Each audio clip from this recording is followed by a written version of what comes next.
Hey, peace, family. It's Ahmad Wazir. Hope everybody's well. I want to do a quick video. I was inspired, man. I watched Dave Chappelle's latest Netflix special, The Closer. And, I heard all the hype surrounding it. And the actual co-worker came up to me and was like, hey, man, you got to really check it out. I was planning on checking it out anyway. I've watched all his other specials on Netflix. I'm a big Dave Chapelle fan. He inspires me. And I kind of want to address it because it touched me, man. The first time I saw it, I watched it twice. And, there's a lot of controversy surrounding it. And I'll say this. I relate a lot to Dave Chapelle. And I've been told that, my nephew told me one time that, Dave Chapelle reminds him of a combination of me and it's another one of my friends that I grew up with. In the sense that Dave Chapelle is a artsy, intellectual guy, okay? With a very universal expression. Like Dave Chapelle is Dave Chapelle wherever he goes. Dave Chapelle is black, you know what I mean? No doubt about that. And I mean that in race as well as just cultural, his cultural expression. But Dave Chapelle, you can see he grew up around a lot of white people. And so you can see the influence that he had, that has on him, as well as growing up, culturally in a black family. Of course, his parents were educators. But to just get to the point, and I want to address first, I appreciate y'all who came on my Facebook page, and I want to address something my friend Ryan said. I don't have his comment in front of me, but he was saying he enjoyed the special and that Dave Chapelle talked about his transgender friend the way other people would say, like sometimes white people say, I got a black friend. I want to say something about that.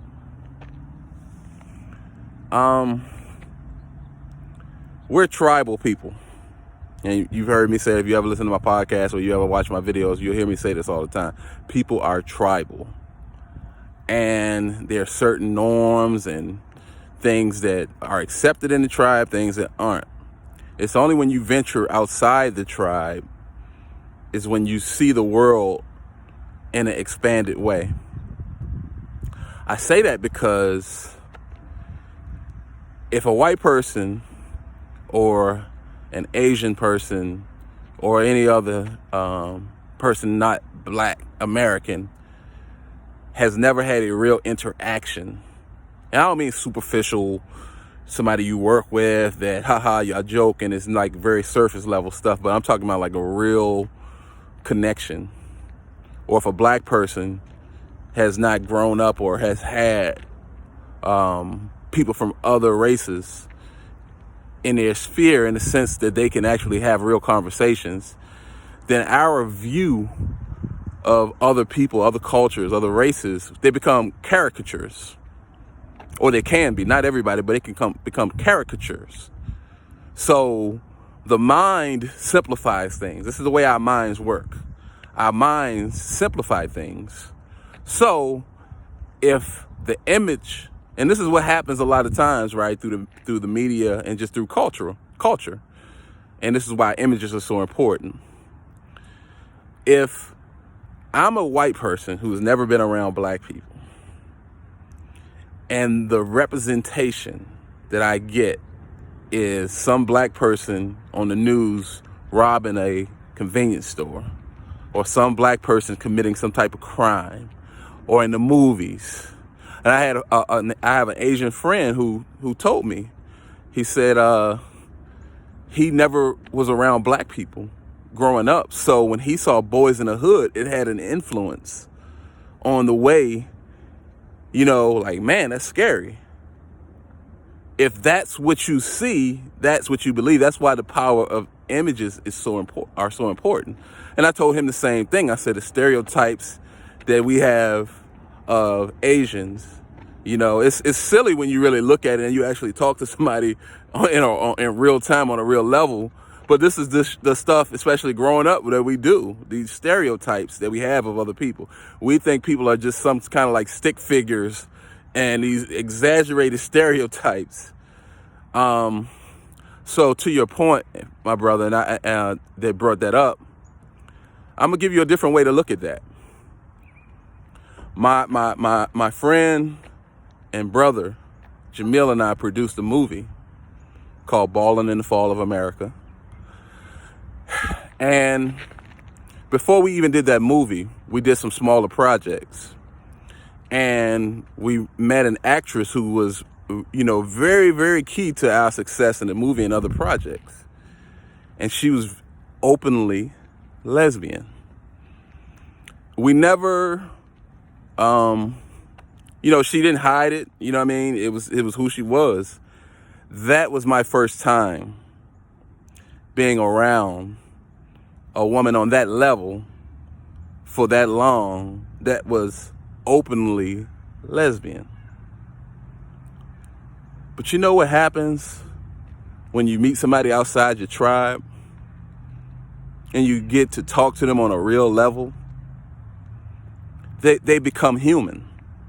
They become less of a caricature, and they become more of a real person. So she doesn't be that lesbian chick, but she becomes, I won't say her name, but she becomes who she is. Now I'll get back to Dave Chapelle, and I brought that up for a reason, and I even brought up me relating to him in a lot of ways. I remember, and it's not to parade this around or whatever, but I remember a friend of mine saw on my old Facebook account, there was a man that was transgender that was one of my Facebook friends. And he was joking, and he said, "Man, you are a universal dude, And I'm not saying that as some badge of honor, right? But again, I know this person. They become less of a caricature, and they become more of a real person. Now back to Dave Chapelle, and I'm gonna tell you why I said that. First of all, it was a masterpiece, and why this probably did bring me to tears my second time watching it. Dave Chapelle is a universal, just an artist. I know he's a comedian. He's a brilliant thinker. He's an artist. And he's a man of the world. This man is universal. Okay? Dave Chapelle loves comedy. And he loves the art and the freedom that he has been allowed in comedy. Dave Chapelle has always, poked the bear, so to speak. He's always touched on things that other people wouldn't say, but he does it in such a way, he's making fun of stereotypes. He makes fun of the silliness of, this is taboo, you can't talk about it. Now, it would be naive for me to believe that everybody can go along with that, because we don't all think alike. So I can never tell someone not to be offended. Okay? But the anguish, if you watch him closely towards the end, the anguish that's in his heart that he's feeling is because he has been doing this his entire career. And he made fun of black people. He's made fun of Asians. His wife is from the Philippines, or either, she's Filipino. I don't know if she was born in the Philippines, but she's Filipino. He makes fun of his children.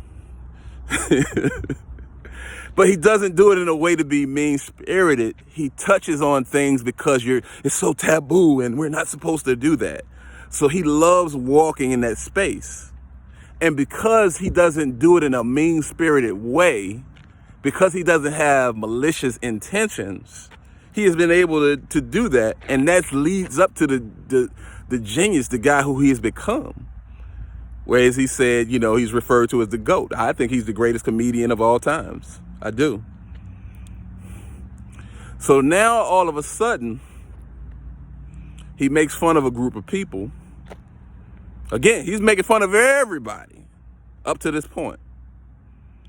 But now he runs into something where now he's demonized.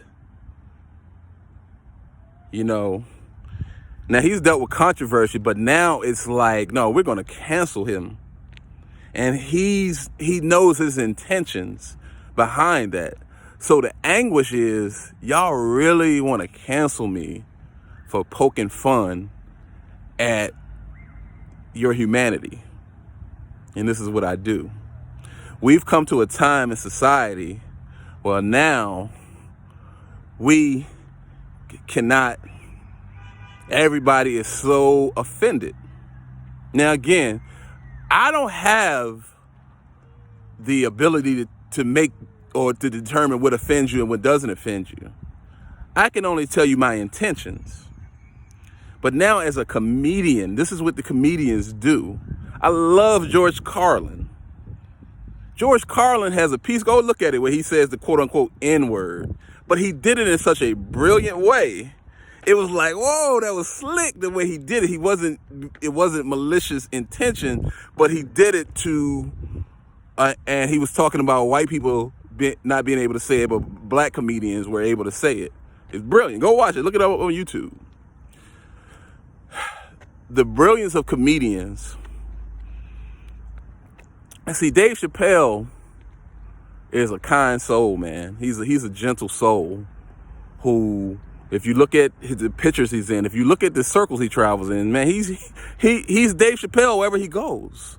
He's so rooted in himself, and he does not have malicious intent. But now, all of a sudden, if you make fun of this particular group, you can't even do that. No, we're above that. And it's like you want to be treated, this is his dilemma. You want to be treated like everyone else. Well, I'm making fun of everyone else, but now I can't make fun of you because now you're taking on this elitist, because you have influence, because you have power, you're using this power to cancel people. Now that you have political power, Kevin Hart, because of some tweets that he said years ago, can't host the Oscars. Dave Chapelle is not Paul Mooney. Paul Mooney don't care. Dave Chapelle doesn't want to become Paul Mooney. Dave Chapelle enjoys being the universal person that he is, that he can walk in any circle, but now it's becoming very difficult. He talked about the hypocrisy that the baby could kill somebody. And of course, he killed him in self-defense, supposedly. But the outrage that the baby made some ignorant statements. But we're going to kill this man's career. We're not going to educate him. Because we have the power to do so now, we're going to crush anybody that offends us. And that's the anguish. That's the bullshit that's eating at him. That he's demonized for doing what he's been doing all these years and making fun of everybody. And until I run into this particular group, and it's not everybody in that group, but there's a political arm of that group that is able to quote unquote cancel people because they have the power to do so. And it's making it so that it's not fun to do comedy anymore. Because, issues of this community have become forefront. He has always dealt with that which is in the front of society. But no, you can't touch us. And underneath it, there's a racial undertone to it. There's a racist undertone to it. So that's his anguish. And I may do a part 2 to this because there was some personal things I wanted to go into. Because with me, empathy, and he talked about empathy at the end, and he said empathy must go both ways. Empathy nobody has a corner on empathy. See, when you deal with people's humanity, See, when you're in a tribe and you're in your little group, then you can have your little stereotypes of people and people become caricatures. But then when you are in situations when you deal with people on a real level, I'll end this with this. I've had conversations with people who outright supported Donald Trump, and I watched the knee-jerk emotional reactions, of other people. It's not a conversation. It's like, no, you don't believe what I believe, you're wrong, and ego dominates the conversation. That's bullshit, and that's weak shit. When you can't have a conversation with somebody who thinks differently than you think, it's a form of cowardice to use the groupthink thing and marginalize people. I don't have to agree with you politically, but empathy will allow me to sit down and try to understand. This person is from an entirely different experience than I had. So let me try to I don't have to agree with you, but there's such a thing in ego that people don't even want to have a conversation. They just want to boom, boom, boom, boom, boom. And that's what's happening in the world today. Now it's mob rules. It's the majority. It's the group rules. It becomes the majority versus the marginalized minority. And as a black man, we can truly identify with that. But there's a thing in human nature. Marginalize the people who think differently, demonize them, and crush them. This is what we're seeing with Kyrie Irving right now. The mean-spirited articles, because people don't agree with his stance, crush him. And those I was talking to a guy the other day who really was like making fun of the fact that, they may mandate the vaccine and people are going to lose their job. And he was kind of like gloating because I'm vaccinated. And I looked at him, I said, so brother, you don't have a problem? You don't see anything wrong with that? You understand what I'm saying? No, I'm in the majority group. The hell with y'all, that those who don't believe what I believe, something in human nature with this. So much more I could say, but this video might do a part 2 later. Might not, I don't know. But y'all have a good day. Peace.